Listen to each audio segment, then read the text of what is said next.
IDEG election of metropolitan, municipal, and district chief executives should be conducted on a partisan basis, and that is what the Constitution stipulates. That's from IDEG. But there's always been a suggestion that the candidates should be supported by the political parties they belong to.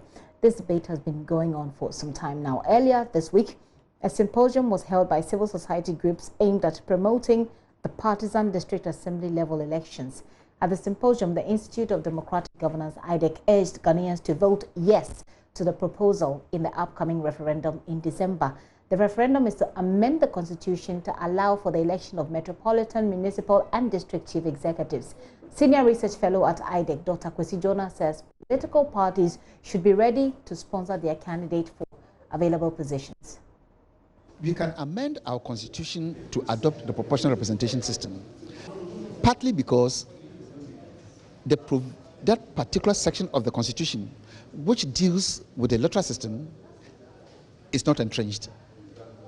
And if a provision of the Constitution is not entrenched, it means Parliament, the 275 members of Parliament, 2/3 of them can vote to change. So it is easier. But if it is entrenched, then all of us have to go to a referendum and vote. That one is difficult. We have more than 15.5 million registered voters. For IDEG, we are advocating that people should turn out massively to vote so that we obtain the minimum 40% turnout. And people should also vote yes so that we get the 75% endorsement to be able to amend the Constitution to enable political parties to participate in these level elections. Do you think this is going to be the best for Ghana? It is going to help the country very much. Look, we have practiced this system for more than 31 years, and people are complaining. I think the time has come for us to change so that it will include all political parties. At the moment, only the members of one political party can become MMDCEs. If you change, other parties can have MMDCEs. There you heard Mr. Jonah there. Well, the chairman of the People's National Convention, Bernard Mona, vehemently disagrees. He argues that it will rather aid corruption in the country. What is in contention is that they want political parties to participate in the elections, which is in Article 55(3) of the 1993 Constitution, which says that the political parties can sponsor and participate in all elections except local level elections. And it is that which they want to amend, so that political parties can now participate in local level elections. And I see it as a danger in many fronts. One, it means is that all the angles of our national life is going to be on partisan angles. And we know that our partisanship has been corrupted by the influences of money and what have you. So what it means is that you are taking the disease at the national level and infesting the local level with it. So persons without the kind of money and without the political influence will not be able to represent in the assembly elections. And this is a danger for particularly young people and women who may not want to identify with political parties, but also who have very brilliant ideas to contributing to the enhancement of our democracy. They must be open for elections, but they must not be open for political party participation. So MMDCEs should be elected, so that all of us will go and elect and choose for ourselves whom or whether it's a man or a woman that we want to be our MCE or our DCE, whatever we want to choose, we choose. But not based on our political colors. As soon as you say political parties, it means that despite your qualities, once you decide not to be aligned, we will not vote for you. Indeed, in the last general elections, a member of parliament was supposed to pay a filing fee of 10,000 Ghana cedis. Most of our people could not raise just 10,000 Ghana cedis to put up as filing fees. Now, look at the resources involved in contesting parliamentary elections. And so we fail to be represented. So what do the so-called small political parties think? Let's get some thoughts on this. Some of them will be affected by the outcome of the referendum. Joining us on the phone now is founder and leader of the Liberal Party, Kofi Akpaloo. Hello, Mr. Akpaloo. Mr. Akpaloo, can you hear me? What's your position on this? Political partisan elections or non-partisan elections when it comes to MMDCEs? Partisan. Yeah, partisan. Why? It should be partisan. Why? Why? In the sense that, you see, in the past election, I'm talking about the general election.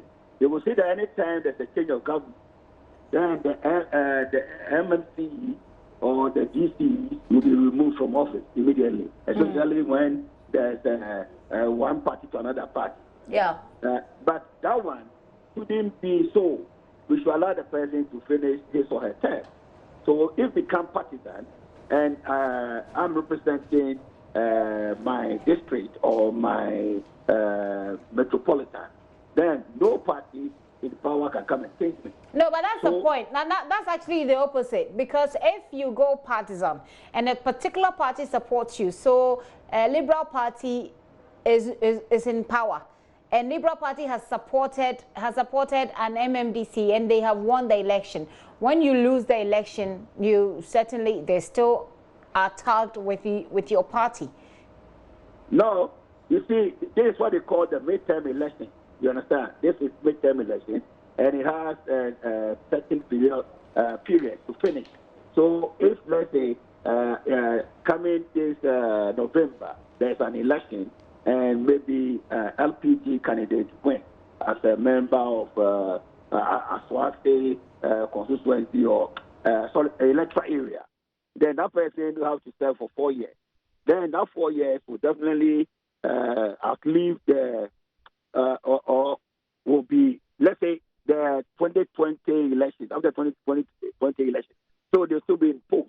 So you can't just remove them because there has been a change of power. So this is the best thing for Ghana, and it's going to also help the smaller parties to also have a say in governance. Because now in my electoral area, assuming I'm able to put a candidate and the candidate wins, definitely is going to represent my views in my district. So this is the best form. And even parties like yourself, representation in the districts and in the municipalities. Yes, we have to. I think it's the best thing. We have to encourage it because, one, it will also minimize corruption. It will minimize... How will it minimize corruption? Yeah, to minimize corruption in the sense that the people will have a say in who governs them. Because, one, you know, previously when they elect, when the president nominates somebody as a EC, the person has to pay money before you will pass. We don't know that. I don't know that yet. I don't know that people pay money. Actually, we know that it's an appointment. It's true.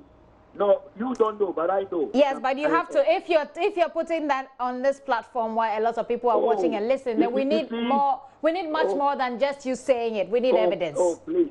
You see, yeah, no. That's the fundamental point, Mr. Palu. Mr. Palu, that's the fundamental point, and I need to make it clear. You can't just say something without evidence. Oh, I understand where you're coming from. Thank you. But you see, that is why this country we are where we are now. Because we don't want to be bold to tell us it is. Because this has been the norm. It's not about boldness. It's more about supporting your position with evidence. Because that's the name of the game. If you want me to provide evidence, I can provide evidence. Please do. Please do. Yes. So I know what I'm okay, so bottom line, you believe that going partisan with the MMDC election is the way to go? Oh, yes, that's the best way. That is the best way. And if the assembly elections, everything, you have to be partisan. Mr. Get your people to be there, and then, so you can have more parties participating and more parties going to the assembly. And that will be the best form. Thank you so much, Mr. Palu, for joining the conversation. Mr. Palu there, he's the leader and founder of the LPG, Liberal People's Party.